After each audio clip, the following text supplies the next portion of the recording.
Bonsoir tout le monde. Chers auditeurs, chères auditrices, on se retrouve pour une toute nouvelle émission Les Talents des Hauts-de-France et nous sommes en compagnie du groupe Loud Blast. Donc bonsoir, bonsoir à Loud tous. Blast. Loud Blast. Loud Blast. Eh bien, bonsoir à tous. Salut, c'est Steph Burier. Je suis le guitariste chanteur de Loud Blast et je suis très content d'être en votre compagnie ce soir. C'est pareil pour nous, c'est un plaisir partagé. Donc, dans un premier temps, quand on accueille chaque artiste, chaque groupe, on aime bien les laisser se présenter. Donc, si tu vois pas d'inconvénient, je vais te laisser présenter le groupe. Alors, on va essayer de faire ça assez rapidement parce que le groupe fête ses 35 ans cette année. Donc, moi, je m'appelle Stéphane Burier. Je suis guitariste chanteur dans Loud Blast depuis le début. C'est moi qui ai formé le groupe. À l'époque, c'était un groupe de lycéens. On avait 16 ans. Et puis, voilà, on en a fait ce que c'est devenu. Loud Blast, c'était le premier groupe de trash metal, trash death metal du Nord-Pas-de-Calais au tout début. Et ensuite, on a commencé. C'était un groupe de lycée, et puis on a été le premier groupe français à sortir un album aussi. Et puis voilà, on a fait 10 albums studio. On a fait pas mal d'albums live, des DVD et autres, quoi. Enfin, de toute façon, ça, faut regarder Wikipédia, vous allez trouver. Et puis, voilà, je pense qu'on a été... on a donné naissance à un mouvement aussi en France à cette époque-là. Et puis, voilà, après plusieurs changements de line-up quand même, parce qu'en 35 ans, forcément, il y a des gens qui partent, on s'entend plus ou moins bien, et puis c'est comme dans un couple, quoi. Donc nous, c'est un vieux couple, mais qui fonctionne toujours. Donc voilà, enfin, je résume vraiment dans les grandes lignes, parce que vous doutez bien que 35 ans de carrière, il y a beaucoup de choses à raconter, beaucoup de choses à dire. Mais voilà, en gros, on fait du thrash metal depuis 85 et on s'en porte plutôt pas mal et on continue. D'accord. Dis-moi, quelles sont vos influences musicales? Je parle au pluriel à toi et le groupe. Quelles sont vos influences musicales? Je pense qu'on a, quand on était gamin, on écoutait beaucoup de hard rock, hein, tu vois, tous les classiques, les Judas Priest, Iron Maiden, toute cette vague de saxons, toute cette vague anglaise en fait. Puis est arrivé Metallica et Slayer, et je pense que c'est surtout là qu'on a commencé à se dire qu'on voulait faire ce genre de musique, quoi, un truc plus méchant, plus rentre dedans. C'est vrai que Metallica, c'est quelque chose qui a vraiment bouleversé je dirais le planning, enfin pas le planning, mais n'importe quoi, qui a bouleversé le paysage. C'est moi. Tout qui a bouleversé le paysage musical, quoi. Donc, ouais, l'arrivée de Slayer et de Metallica, je pense que ça a été un gros déclencheur pour ce qu'on est devenu à partir de ce moment-là, quoi. Quand Loud Blast s'est formé, en fait. D'accord. Comment vous vous êtes rencontrés à la base de la Au lycée, en fait, on était. Il se trouve que mon voisin était au même lycée que moi. Il avait une guitare électrique, j'en avais une. Et on se faisait chier chacun de son côté à jouer de la guitare dans son coin. Et puis on a commencé à déchiffrer, à se voir tous les mercredis, tous les week-ends, à déchiffrer des trucs à la gratte, à écouter les. Voilà, on était un petit groupe de potes comme ça, on écoutait tous du hard rock, on se retrouvait tous les week-ends pour écouter des vinyles, etc. Et puis faire de la guitare. Et puis voilà, de fil en aiguille, on a fait un groupe. Et puis Loud Blast, c'est pratiquement mon premier groupe en fait, hein, avant qu'on trouve ce nom, enfin, que je trouve ce nom, et qu'on s'appelle vraiment Loud Blast. J'ai peut-être eu un groupe avant, un ou deux groupes, un groupe de reprise et un autre groupe où on a réussi à faire qu'un seul titre. Donc, donc on a vite les bouts.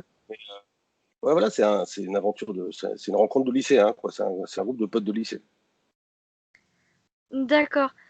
Alors, combien de projets avez-vous en votre actif? Oh, des centaines. Des centaines. Maintenant, les compte plus en 35 ans, je parie. Ah ouais, tu vois, moi j'ai eu un studio dans le nord de la France pendant pas mal d'années, donc j'ai produit énormément de groupes. On parlait d'Unswap de tout à l'heure, bah, je les ai produits. Black Bombay, je les ai aussi produits. J'ai produit énormément d'albums de métal et de hardcore pendant pas mal d'années. Je reproduis toujours, un peu moins maintenant parce que je me consacre plus à la musique. Mais comme projet, je joue aussi avec les Tambours du Bronx. Je joue aussi avec le Bal des Enragés. J'ai un Mhm. autre qui s'appelle Sin Salem avec mon comparse Fred Leclerc qui joue aussi dans la basse dans Hot Blast et Joey Jordison qui est le batteur de Slipknot. Ouais. Euh, Puis voilà quoi, j'ai pas mal de, tu vois, on fait pas mal de, qu'est-ce que c'est que ça encore? Ok, top. Donc oui, ouais, je fais beaucoup de choses. Je fais de la direction artistique aussi. Je fais de la mise en scène. Je donne des cours au conservatoire de Gennevilliers aussi pour de la musique actuelle. Puis voilà, on fait aussi des conférences avec Fred sur l'histoire du métal. Euh, non, mais j'ai plein de choses. Mm. Je fais pas tout faire en même temps. Là, cette année, c'est une grosse année. Le confinement, de toute façon, on est obligé d'aménager notre emploi du temps. Et puis avec cette saloperie de Covid, je pense que c'est pas fini. Mais voilà, c'est une année entièrement consacrée à l'Oblast pour l'instant, quoi. Parce que voilà, on a un nouvel album qui sort en novembre, donc autant te dire que c'est beaucoup de travail. Ah bah voilà, j'allais dire, est-ce que vous avez un projet en cours? Ah, bah, Tu le viens de projet en dire, cours, c'est le nouvel album qui vient d'être. voilà. On a terminé l'enregistrement et le mixage fin août. Et on a commencé la promo. J'ai commencé les interviews la semaine dernière. Donc là, on est en plein dans la phase promotionnelle de l'album, hein. Le premier clip sort le 16 octobre Mhm. et le nouvel album sort le 6 novembre. Alors Mm. malheureusement, pour l'instant, D'accord. tous les concerts sont repoussés ou annulés, hein, mais de toute façon, on n'a pas trop le choix. On s'était demandé si on allait repousser un peu la sortie de l'album, et puis au bout du compte, c'était pas une bonne idée. Ça faisait trop longtemps qu'on n'en avait pas sorti, ça faisait 6 ans qu'on n'avait pas sorti de nouvel album, à part un live. Donc il fallait qu'on sorte cet album à ce moment-là, quoi. Et puis moi j'en avais marre d'attendre. Et puis vu que pendant le confinement, j'ai eu encore composé 8 nouveaux morceaux pour le prochain album, il faut que celui-là sorte vite.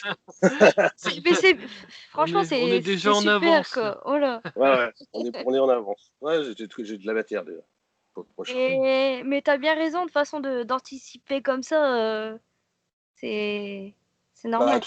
oui, oui, et puis de toute façon, tu vois, pendant le confinement, à part jouer de la guitare, moi je suis pas du genre à me tourner les pouces, à regarder la télé, faire des séries, à jouer aux jeux. Moi je préfère jouer de la guitare Ouais. et puis voilà, au moins c'est constructif et puis ça me permet de penser à autre chose, quoi. On s'en prend plein la vue, là. Là, je suis toute contente. Donc, j'ai une très très bonne question. C'est pourquoi ce nom de groupe, pourquoi Loud Blast? Parce que Loud Blast, tout simplement, parce que euh, en fait, ce nom, je l'ai trouvé en cours d'anglais. En fait, c'est la prof d'anglais qui a écrit. On va parler donc, le Loud Blast, une explosion forte, hein. Le blast, c'est comme un souffle, c'est le souffle d'une explosion. Mhm. Et elle avait écrit ça au tableau en 2 mots, hein, Loud Blast. Et je me suis dit putain, ça sonne bien ça. Donc on a rassemblé les 2 mots et puis on s'est dit que ça serait un bon nom de groupe. Et c'est vrai qu'avec le temps, tu vois, c'est pas un nom de groupe commun non plus, parce Oui. qu'à l'époque, tous les groupes avaient des noms en or, tu sais, c'est terminé en or, ou des noms plus agressifs. Et je trouve que celui-là, en fait, au bout du compte, même si c'est pas le nom le plus teigneux qui soit en fait, par rapport à certains autres groupes comme Cannibal Corpse ou peu importe, hein. Mais je trouve que c'est un nom qui a bien vieilli et qui dans le temps est resté, Mm. enfin, qui nous colle de toute façon, hein. On ne pourra pas changer de nom. À moins de Mais, faire un autre. mais même à l'heure actuelle, on sent qu'il y a, comment dire, je sais plus vraiment ce que j'allais dire, mais j'allais dire qu'en réalité, c'est pas commun, c'est ce que j'allais dire, c'est vous avez Ah, vraiment ouais, votre nom à vous, quoi. Je veux dire, c'est pas ouais, courant, voilà. tout ça. Voilà. Ouais, c'est pas un nom comme tant d'autres, quoi. Donc non, c'est bien. Je suis content de l'avoir trouvé celui-là. Donc, euh, On va peut-être demander. Comment se passe justement votre composition au niveau de justement du nouvel album et puis comment ça s'est passé justement avec ce confinement? Ah bah, ça s'est passé que, en gros, moi j'ai composé 99% de l'album avant, tu vois. Jérôme, le guitariste, lui a amené 2 nouveaux morceaux, mais j'ai composé beaucoup de morceaux pour cet album. Et quand on était en studio, donc c'était début mars, on a commencé les prises batterie et il se trouve que, en plein milieu de l'enregistrement, on nous a annoncé qu'il allait y avoir probablement un confinement. Donc on s'est dépêché de terminer toutes les prises batterie. On, en fait, on s'est taillé du studio à toute vitesse. On était dans le fond de la Vendée pour faire les prises batterie. Et voilà, on s'est dit qu'il fallait qu'on rentre chez nous parce qu'on habite tous aux 4 coins de la France. Et on bien nous en a pris parce qu'on a repris des trains le lundi et le mardi, c'était le confinement général. Donc, confiné dans le trou du cul de la Vendée, c'était pas vraiment un truc qui me faisait, qui me faisait plaisir. Donc, on est tous rentrés chez nous, on a laissé tout notre matériel au studio. Et, euh, et puis voilà, quoi, on a continué à enregistrer chacun de son côté parce qu'on a tous des studios chez nous. On a continué à faire nos prises de guitare, les arrangements, etc., chacun de son côté, parce que de toute façon, on ne pouvait pas se retrouver. Et dès que le déconfinement a été annoncé, moi, je suis reparti en studio faire mes voix et mixer l'album. Et c'est vrai que ça a été une histoire, enfin, c'était assez épique comme enregistrement, quoi, parce que on n'avait jamais connu ça. Habituellement, quand on est en studio, on est toujours tous ensemble. Et, euh, et là, on était loin, loin, loin, loin. Mais on est quand même arrivé au bout et voilà, on a un album super. Enfin, je suis vraiment fier de cet album, quoi. Je pense que c'est un de nos meilleurs albums, vraiment. Donc, au bout du compte, on peut être fier de ce qu'on a fait, quoi. Alors, j'ai une question sur quels réseaux sociaux on peut vous trouver? Eh ben, on peut nous trouver sur tous les réseaux sociaux possibles et imaginables. Euh, Instagram, Twitter, Facebook. Voilà. D'accord. Ben, on les mettra justement, on mettra les Ouais, liens. ouais, voilà, l'Instagram, on l'a laissé un petit peu de côté pendant pas mal de temps, mais là, on essaie de le redynamiser un petit peu. Et puis, je pense qu'avec la sortie, on va s'atteler à travailler un peu plus sur nos réseaux sociaux. Je t'avouerais que c'est très chronophage, tous ces réseaux. Et moi, j'ai pas que ça à faire que d'aller alimenter les pages Facebook et autres, quoi. Donc, on le fait parce qu'il faut le faire, mais je pense qu'on va laisser des gens qui savent bien le faire à notre place. Comme ça, je préfère faire de la guitare que de geeker sur mon Facebook ou sur mon Insta. Alors, j'ai une petite question qui est pas notée. Les albums, sur quelle plateforme de streaming on peut les trouver? Alors, sur Deezer, alors, il n'y a pas tous les albums. C'est-à-dire que D'accord. euh, on a eu pas mal de maisons de disques depuis le début du groupe. Donc, certains albums sont ressortis sur Deezer ou sur Spotify. Mais au fur et à mesure, on réalimente toute la banque là, et je pense que d'ici à l'année prochaine, tous les albums seront sur toutes les plateformes, quoi. D'accord. Mais bon, là, en tout cas, on trouve tous les derniers albums et pas mal d'albums de notre discographie. Il doit en manquer. Attends, en première vie, il en manque un, deux, trois. Il doit en manquer quatre, je pense, quatre ou cinq sur ces plateformes-là. Mais, C'est- mais ça va bientôt être réparé. D'accord. Excuse-moi pour la question un petit peu embêtante. Non, c'est pas embêtant. À moins que tu en aies Ouais. encore une plus embêtante. Non, ça va, ça va. Quels sont justement tes souvenirs en 35 ans de carrière dans les Hauts-de-France? Ah, j'en ai plein. Moi, je suis natif de Lille, hein. Je suis un Lillois, moi, hein. Je suis un ch'ti, hein. Je le revendique, hein. Tu vois, j'ai déménagé à Paris parce que les femmes, boulot. Donc voilà, j'ai un peu suivi mes femmes au fur et à mesure que j'en changeais. Mais, on va dire que non, non, globalement, Moi, je reviens toujours dans le Nord avec un grand. J'ai tous mes amis là-bas aussi. J'ai tellement d'amis. Et puis tous les concerts qu'on a fait là-bas. Le dernier concert en date dont je me souviendrai, c'est forcément pour les 30 ans du groupe à l'aéronef, où on a fait un super concert. Enfin, c'était vraiment un super concert, quoi. C'est un super gros souvenir.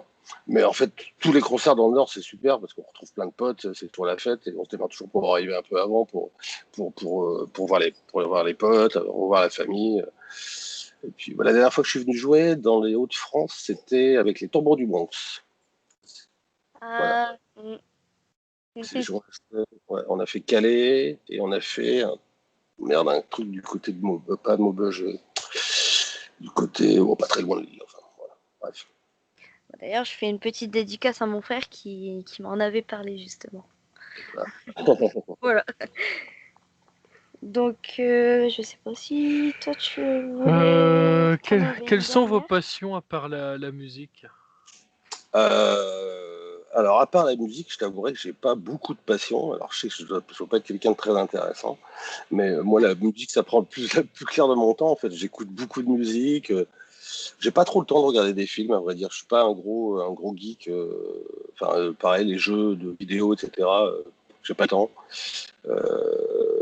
Non, la musique, aller au concert, ouais, c'est ça, aller voir des concerts. Bon, en ce moment, je suis un petit peu restreint, hein. Mais ouais, c'est jouer de la guitare, écouter de la musique. J'aime bien jardiner aussi. J'ai un grand jardin, alors. Donc voilà, ça m'occupe. Bon, voilà, en gros, je fais de la guitare et je jardine en ce moment. Il y a quand même le jardinage. Hein. Ouais, non, mais sinon, à part ça, ouais, je sais pas trop. Je me suis remis pas mal aussi à lire. Donc voilà, j'essaye d'entretenir mon cerveau. D'accord.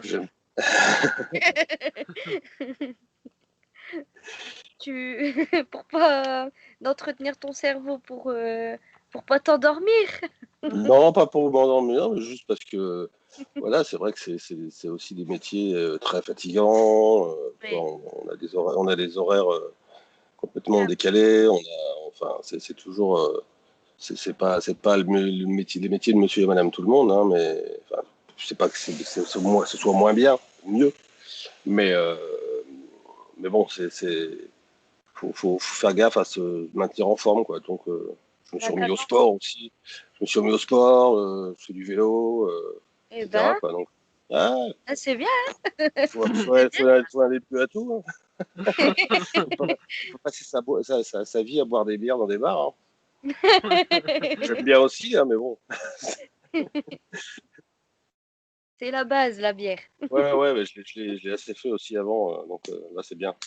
J'essaie de faire gaffe à moi, c'est important. D'accord. Donc je sais pas si. Non, Parce que toi, des moments, t'as des bonnes questions aussi, c'est pour ça que je te demande. Ah bah attends, j'en ai peut-être encore une. Tu vois, tu l'avais dit. Est-ce que tu aurais des albums à nous citer que tu as écoutés justement pendant cette période de confinement En fait, si tu veux, j'ai réécouté plein de vieux trucs en fait. Je me suis replongé un peu dans les vieux albums que j'avais, enfin tous mes vinyles. En fait, pendant le confinement, j'ai ressorti tous mes CD, tous mes vinyles, j'ai tout classé. J'ai plein de potes qui ont fait ça en fait aussi.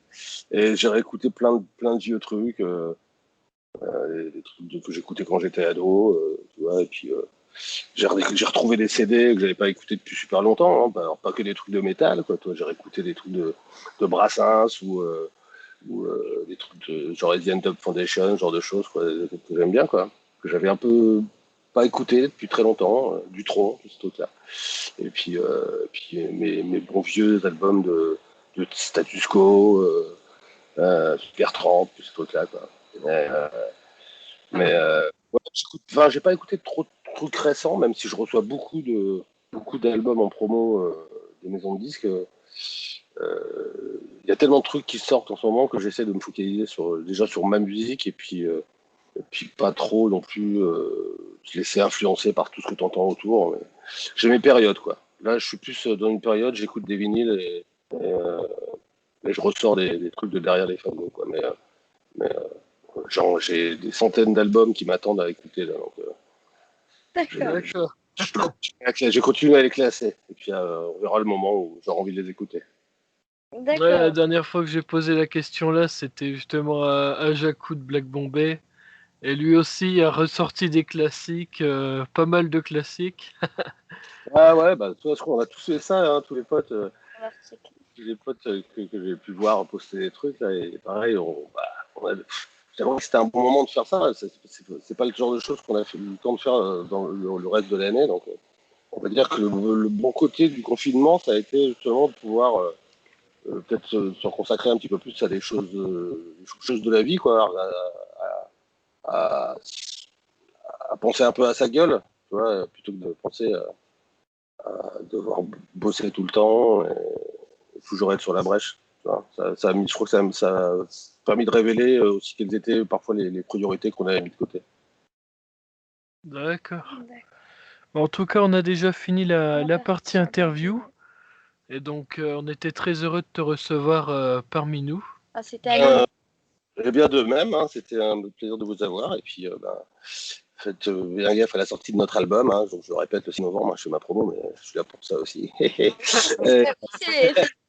donc, ça sort sur un label du nord de la France, hein, qui s'appelle Lycée Label Records, c'est un label qui se situe à Wimereux, pour être précis. Et c'est un label sur lequel on est depuis pas mal d'années maintenant.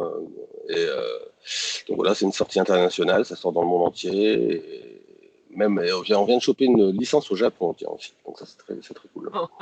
Eh ben, J'espère qu'on pourra aller y jouer cette année, mais bon, ça a l'air mal barré.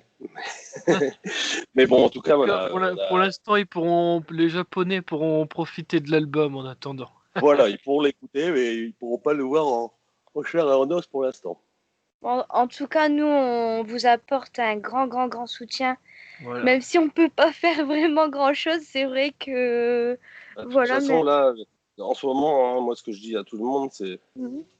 un peu mercantile, mais c'est vrai que vu que, enfin, nous, c'est notre métier, hein, c'est mon métier de musicien. Hein, je fais rien d'autre, hein, donc euh, c'est vrai que le fait de pas pouvoir jouer, ben, c'est pas, moi, en ce moment, c'est très compliqué en termes de, c'est un salaire en moins.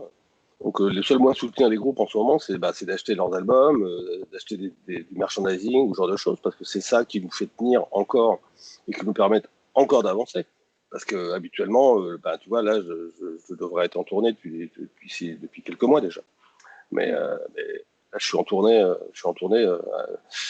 dans ma campagne. C'est bien aussi, hein, mais bon, il va falloir que ça cesse à un moment.